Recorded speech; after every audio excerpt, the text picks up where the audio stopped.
Hi everyone, this is Aaron for Zollotech, and I'm going to be reviewing the Motorola Xoom tablet. Now the reason I haven't reviewed it is because I've been waiting for the iPad 2 to come out so that I can get a real comparison between, is this really the next gen tablet or is it the current gen with the iPad 2, and wanted to share some of my thoughts on that. So let's first though talk about design. The Motorola Xoom is a nice tablet. It looks good, the screen looks nice, and has a really quality feel to it when you hold it in your hands. As you've seen here, you've got this nice glass with a fairly thin bezel, thinner than the iPad. You have your camera up front, and on the top you have your headphone jack, your micro SD / 4G SIM card slot. On the back you have a nice metal back. I'm assuming it's aluminum. It does have some heft to it, but you have some stereo speakers, a camera with flash, and it's a pretty nice 5-megapixel camera that does HD video. It's pretty nice design overall. The bottom has some ports here where we have HDMI, we have our micro USB, and our charge port. And you see some 2 screws here and some microphones, and it's just a really nice design. Has a good heft in your hands, does not feel like it's going to break, is solid, and is overall pretty nice. The specs of the Xoom tablet are pretty impressive. We have a dual-core NVIDIA Tegra 2 clocked at 1 gigahertz per core. We also have 1 gigabyte of RAM, and we have 32 gigabytes of internal storage. We also have a 2-megapixel front-facing camera, a 5-megapixel rear camera that records in 720p video, stereo sound, and a nice 1280 by 800 pixel capacitive touchscreen. So the specs of the tablet are very impressive, and as many of you know, it runs Android 3.0 Honeycomb. Honeycomb is the next generation of Android, or the current generation now that we have the tablet. As I power this on, you'll see it start up, and Honeycomb was designed for tablets. Currently, this is the device that has or showcases Honeycomb. It's really quite a nice design, as you'll see once it boots up here, and runs really well on the Xoom. It's definitely different than your typical Android, but offers all the features and then some of the previous versions of Android, such as the current on many devices, Froyo, and Gingerbread on the Nexus S. As you can see, it's starting up. There's a bunch of honeycombs. Now, I haven't used Honeycomb on any other tablet, so I'm assuming this is Google's startup. However, it could be something Motorola did. The default wallpaper on here is not the Android's, but can be changed easily by tapping and holding, and you'll see the interface zooms out and gives you all of these options with things that are running. These are all of your widgets that you can add to the home screen. We have wallpapers, which we'll go to here, and we'll go to these wallpapers. Will not run a live wallpaper, just as it doesn't really slow it down, but does hamper system performance a little bit. You won't notice it as far as what it's doing, but as far as the video goes, we'll just have this on for our wallpaper. As you can see, the screen's very reflective as well, which you would expect from any glass tablet. Anyway, let's talk more about Honeycomb. Honeycomb here is laid out a little bit differently, and I did do another overview, so I'm not going to cover every little aspect, but as you can see here, it says installing. This is where our notifier is on Honeycomb. If I tap on this, it will tell us our network that we're connected to, our battery life, Google Maps successfully installed, and that is an update. And we have our settings button here underneath the time. We have airplane, Wi-Fi, and we can tap settings down here. Within settings, you'll find your normal settings laid out nicely on the side here, with settings down the front, which include things such as tethering and portable hotspot, along with your Bluetooth and Wi-Fi settings and those things. And it will tether via Bluetooth, Wi-Fi, USB. It's really a nice setup. Let's go back home here. On the left, we have our home back button and our multitask management by tapping here. This is what's currently running. If I open the browser and tap here, you will see that we can go back to settings. If If I tap here, you can see that we'll go back to browser. If I open more applications, they start to rack up along the left-hand side here, and it works really nicely for a tablet OS. In the upper right, we have our apps, and we have our add button, which is the same as tapping and holding on the screen. We'll hit home to go back, tap on our apps, the apps zoom in, and here we go. Included with the Zoom tablet are some interesting apps on Honeycomb, such as the Movie Studio and Music, which is really nice. You should check that out in a different review if you wanted to see that. We'll go back to home.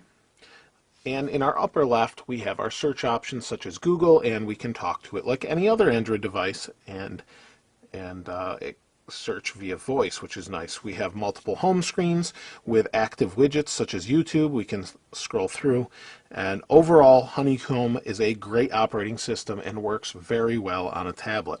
It doesn't mean it's perfect, but it is a first iteration, and for a first iteration of tablet OS, it's pretty good. The speed of the Zoom tablet is very nice. With its NVIDIA Tegra 2 processor, as mentioned before, it really keeps up with what you're doing quickly. If I want to open a browser, go back home, I can do that. Open up music, go home, open up books, again go home, or access any of those via the multitasking, I can do that very nicely. It's very quick, very efficient, and works really well on a tablet, and is compared as far as speed goes to just about any tablet out there, if not better. The screen of the Zoom tablet is really nice. It's responsive. While there are some issues within the browser that make it hampered as far as touch goes, the screen overall is responsive. The difficulty lies in tapping on small things with your finger when you're trying to get into them. Sometimes it does not respond as well as you might think on certain websites I found using after a while. The screen, though, overall is very high quality, higher resolution than an iPad at 1280 by 800, like I mentioned before, and provides a really nice display. However, the screen is extremely reflective, more so than others, and I think that's mainly due to its black background or darker themes in the background. So you may want to lighten those. As you saw at the beginning of the video with the Androids, it makes it a little bit easier viewing on the eyes with the lack of reflection. The cameras on the Zoom tablet are quite nice. The 5-megapixel camera does a nice job of taking pictures and making it a good overall experience. While you're taking a picture, you have a large screen here. Here's my hand. We'll go ahead and take a picture. Just snap that picture.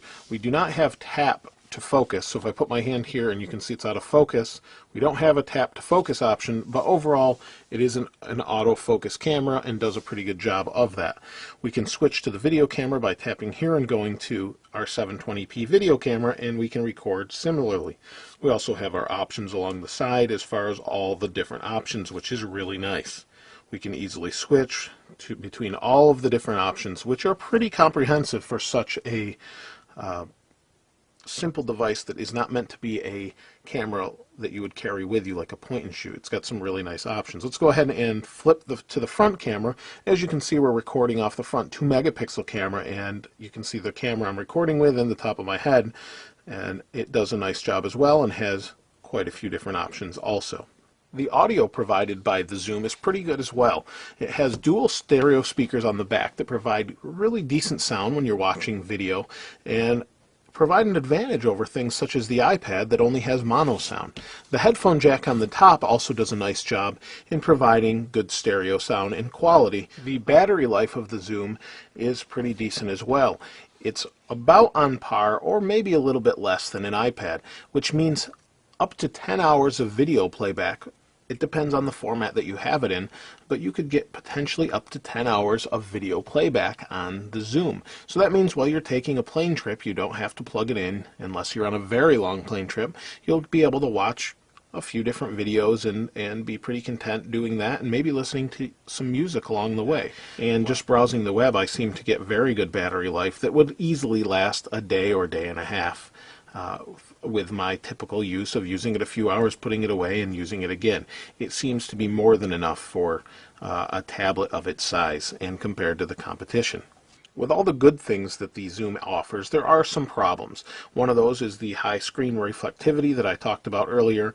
The other thing that I do find is Android tends to be a little bit buggy. Things crash from time to time, and it does have some glitches. I know some other sites have reported on that as well. It hasn't been terribly buggy, but there are some little things as far as where I'm tapping on different websites. An example would be I'm browsing for tires for my car. I go into the browser, I'm tapping on different things, and some of the menus, such as what size tire it is or what car it's for, they come up, and then I tap on them and it does nothing, or it doesn't register where I tap. And I am tapping right on the area, just it's pretty obvious, like I'd tap here. It seems to be not 100% accurate. Now, I don't know if that's with the Zoom screen or if that's with the Honeycomb OS itself, but I do notice that from time to time it is a pain to use. Now, while using that, I did find that holding the tablet does get very tiresome, and others that I've shown this to say the same thing. While using it for 15 minutes or a half hour straight, holding it like this, typing, holding it again, I noticed that my hand gets very tired, and I don't know if that's the weighting of it, because the tablet isn't very heavy as compared to the iPad. It's about the same. Now, it's a little bit heavier than the iPad 2. It does feel more substantial, and that's maybe due to the way it's constructed, but it really does seem to wear on you, and I don't know if that's because it wants to, seems like it when you're holding it down here, it wants to tip up, and it just may be the way it's weighted. The other thing that is slightly slower is its screen transition from landscape to portrait. While it's not unacceptable, it does take a moment, depending on what application you're in, can be different. One of the other negative things about this Zoom tablet is the 4G. While it's claimed to be 4G capable and does have a SIM card slot here, unfortunately, apparently the hardware is not in there from what reports say, and you would need to go back to Motorola or the manufacturer or Verizon to have the 4G added into the hardware or to get a 4G device. While that's not huge for a lot of people, it may be for those looking for that 4G device and having to go down that extra step and being without it while it gets the hardware placed in it, or getting a whole new tablet and putting all your media back on it altogether. It really depends on what your plans are for it and what you think about it, but that is possibly a downside. One of the other downsides, well, isn't necessarily huge over time, is right now there's not a whole lot of tablet-specific apps. As you can see here, it says featured tablet apps, 48 results, and this is what we have. They do a great job and provide really good use of the full screen of the tablet. I'm afraid that with Android, it may be inconsistent over time, as we've seen with many different devices with different resolutions. Hopefully, Honeycomb takes care of that, but only time will tell. Overall, there isn't a whole lot more I can say that's negative about the tablet other than what I've already mentioned. The Zoom provides a nice experience. It's a different experience from iPad for those that don't want it, but I think anyone that likes Android and knows what they're getting into is really going to enjoy the tablet. However, if you're coming from an iPad, it may be difficult to transition to such a device and get used to things that you probably wouldn't notice unless you had an iPad, as far as the touch in the menus and things that I mentioned earlier. Overall, though, I would definitely recommend the Zoom if you are in the market for a tablet, but the iPad 2 is also something to consider and worth taking a look at. If you have any other questions, though, that you'd like to see within this review that I haven't covered, please feel free to ask, and I'll try and cover those. And there will be more comparisons, such as the camera to the iPad 2 in the future. That will be on Zollotech as well. If you haven't subscribed already, please go ahead and hit subscribe, thumbs up, and like. I always appreciate that. If you've subscribed already, I really appreciate it. Thanks for watching. This is Aaron. I'll see you next time.